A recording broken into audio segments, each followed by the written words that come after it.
राजकोटना लोकप्रिय सांसद माननीय मोहनभाई कुंडारिया, एसोसिएशन प्रमुख भाई श्री परेश भाई गजेरा, मारा साथी धारासभ्य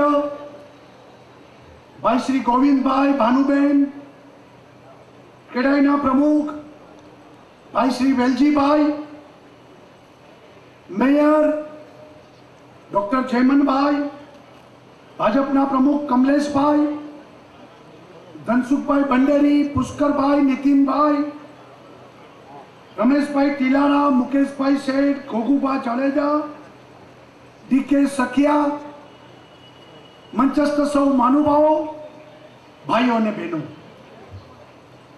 सौप्रथम आप सौवे जे मारू स्वागत सन्मान अने शुभेच्छा पाठवी एटला माटे आपनो खूब खूब आभार अने ऋण स्वीकार करूं छूं। कारण के तमारी शुभेच्छा हमेशा नवा नवा काम करवा माटे, प्रजा उपयोगी थवा माटे मने सतत प्रेरणा अने शक्ति ने ताकत आपी छे। भाईओ वच्चे पण आवीने ऊभું રહી છે શકાય, વરસાદ આવ્યો છે, વચ્ચે शक्ति आपसे। पण આજના તકે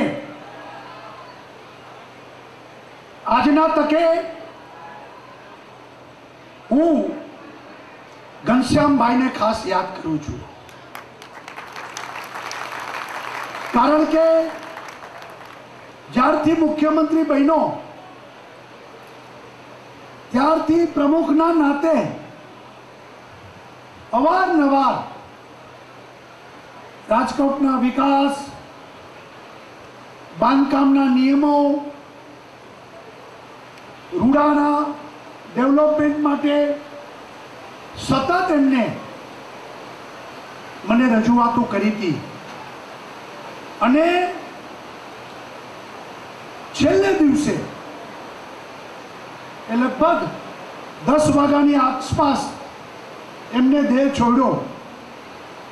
सवारना 8:30 वागे मने छेल्लो लगभग एमनो फोन हशे अने ए चिंता करता था कि राजकोटनो डीपी झड़पथी थाय, जीडीसीआर में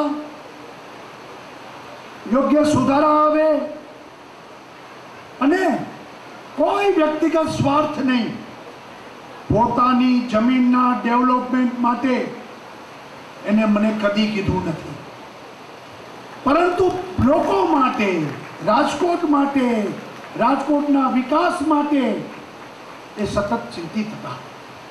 अने आज आपने दुख छे के पारकी छठीनो जागनार, बीजाना सुखे सुखी दुखे दुखी एवो आपणो साथी घनश्यामभाई आज आपणी वच्चे नथी।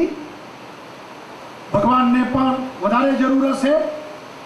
साणु माणस लाभत नहीं, डाया माणसो जाजू जीवता नथी, ए कहेवत छे। भगवान नी इच्छा, परंतु हूँ मानु छूं कि आजे ज्यां एमनो आत्मा हशे ए खूब आनंदित हशे। एमनी जे इच्छा हती ए आपणे पूरी करी छे अने डीपी अने जीडीसीआर आजे प्रजानी वच्चे मूक्या छे। आजना तके अहींया लगभग जमीन साथे जोड़ायेला लोको बेठा छे, बिल्डरो बेठा छे। वर्षोथी राजकोटमां आ तमने बधाने खबर छे के जमीनना कायदाओमां भ्रष्टाचार केटलो थतो होय छे। आ ग्रीन जोन मांथी रेसिडेन्शियल जोन में 4200 हेक्टर जमीन आपणे मुक्त करी छे। भूतकाळमां आना रूपियाना पाय केटला मगाता हता, केटलो भ्रष्टाचार थतो तो, जोन चेन्ज करावामां केटला रूपिया देवा पड़ता था, धक्का खावा पड़ता था, ભાઈ સાહેબ કરવા પડતા હતા, એને બદલે 1 પણ રૂપિયાના ભ્રષ્ટાચાર વગર એક ગાય આ 4200 હેક્ટર જમીન આજે આપણે છૂટી ગઈ છે. આ પણ એક મોટી ઘટના છે કે જ્યારે રાજકારણમાં ભ્રષ્ટાચાર એ જાણે એની સાથેનો સંબંધ થઈ ગયો હોય, લોકોની શ્રદ્ધા ડૂબી ગઈ હોય, પ્રમાણિકતા જાણે હોય જ નહીં એમ લોકો માને છે, ત્યારે પ્રમાણિકતાનો ઉત્તમ ઉદાહરણ આથી મોટું બીજું કોઈ સરકાર માટે હોઈ ન શકે, એનો મને ગૌરવ છે. મને એમ હતું લગભગ રાજકોટનું બધું પતી ગયું છે, નવું એરપોર્ટ આપણે નિર્ણય કરી નાખ્યો, 1000 હેક્ટર જમીન ફળવાઈ ગઈ, એરપોર્ટ ઓથોરિટી ઓફ ઇન્ડિયાને આપી દીધી, મંજૂરીઓ એક પછી એક આવી રહી છે. વર્ષો જૂનું રાજકોટનું એરપોર્ટ મોટું થવું જોઈએ. ગાંધીગ્રામ વાળા તો એમ કે આ કોકની અમારે ત્યાં કરી જશે પ્લેન. આ પ્રકારની લોકોની લાગણી હતી. એ એરપોર્ટ આપણે શિફ્ટ કરી દઈ છીએ.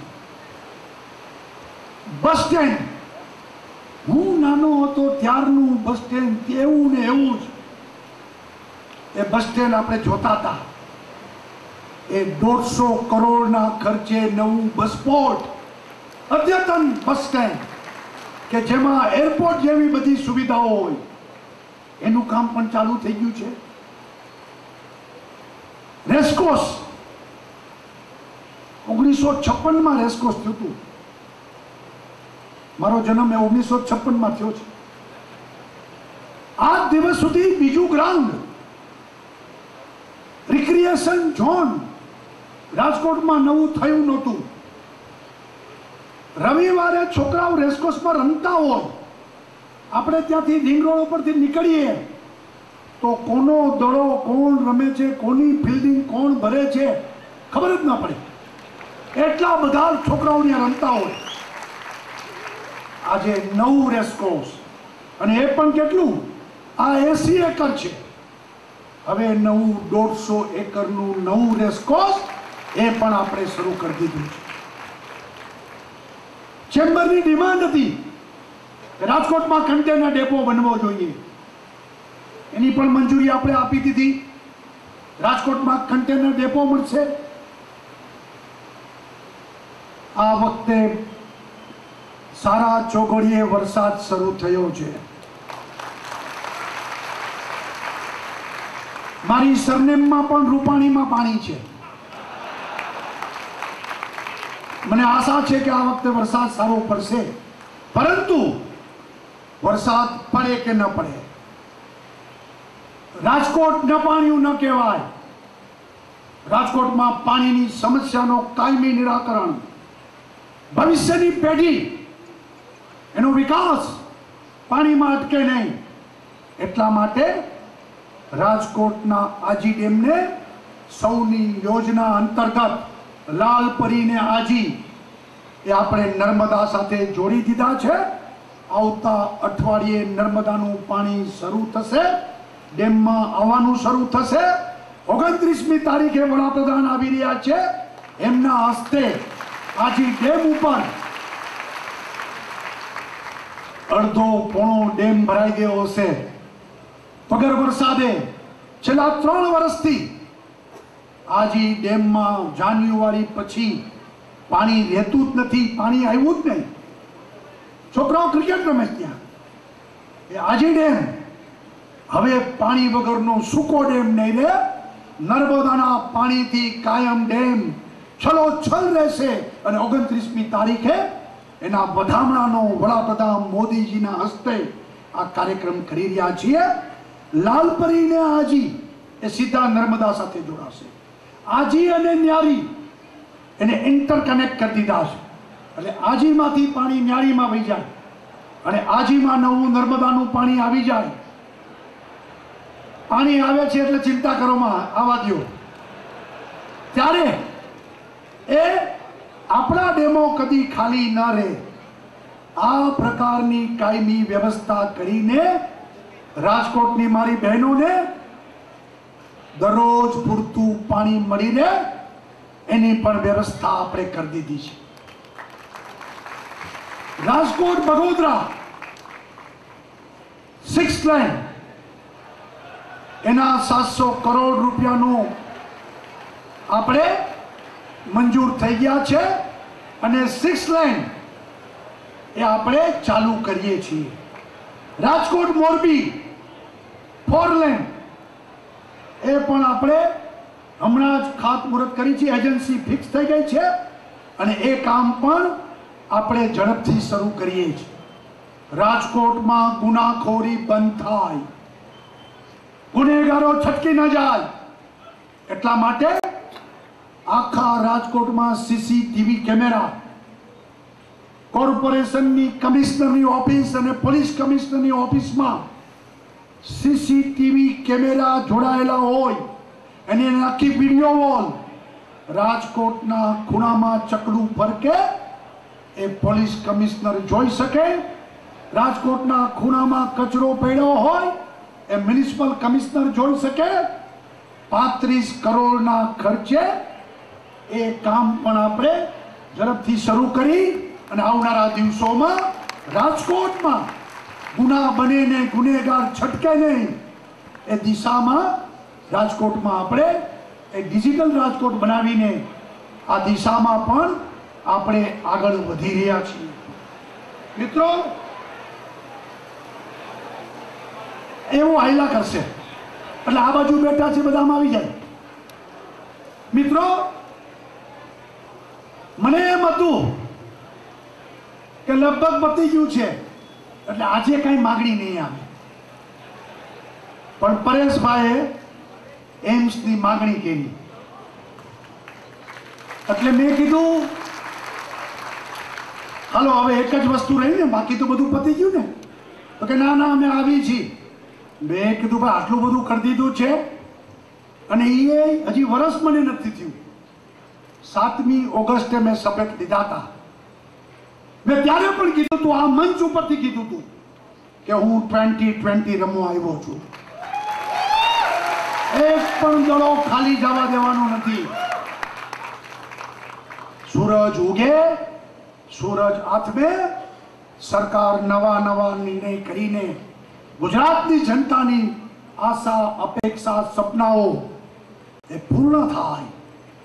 નરેન્દ્રભાઈએ આરંભેલા કાર્યક્રમો એ સફળતાપૂર્વક પૂરા થાય અને આ સરકાર ગરીબો, પીડિતો, શોષિતોની સરકાર એના ઉત્થાન માટે આ કામ કરે.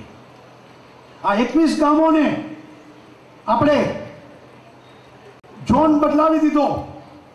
અરે વર્ષોથી થોરાળા વાળા દુખી હતા કે ભાઈ અમને આ ઉપલો કાંઠો, થોરાળા, અમદાવાદ રોડ શેના માટે ગ્રીન ઝોન, બરાબર ને? મેં કીધું તું ભાઈ અંજળ પાકવા દો. હવે મારા ભાગે હતું તો પૂરું થયું છે હવે, બરાબર ને? તો આ રીતે આ બધા પ્રશ્નો આપણે એક પછી એક પૂરા કરી રહ્યા છે. એટલે પરેશભાઈ જ્યારે એમ્સની વાત કરી, હવે એમ્સનો નિર્ણય તો મારે નથી કરવાનો, એ તો સેન્ટ્રલ ગવર્મેન્ટે કરવાનો છે. સેન્ટ્રલની હોસ્પિટલ એમ્સ અહીંયા આવવાની વાત છે એટલે મેં મોહનભાઈ તરફ ઈશારો કર્યો કે આ તો મોહનભાઈનો પ્રશ્ન છે. બાકી તો અમારે તો માગનારો ભૂલે. આ તો તથાસ્તુ વાળી સરકાર છે કે જે માગો એ આપવું અને પૂરું કરવું. મને બિલ્ડર મિત્રો મળવા આવ્યા હતા, નાના નાના બિલ્ડરો, અને તો બધા મોટા મોટા બેઠા છે. એ બધા કહેતા હતા કે ખરેખર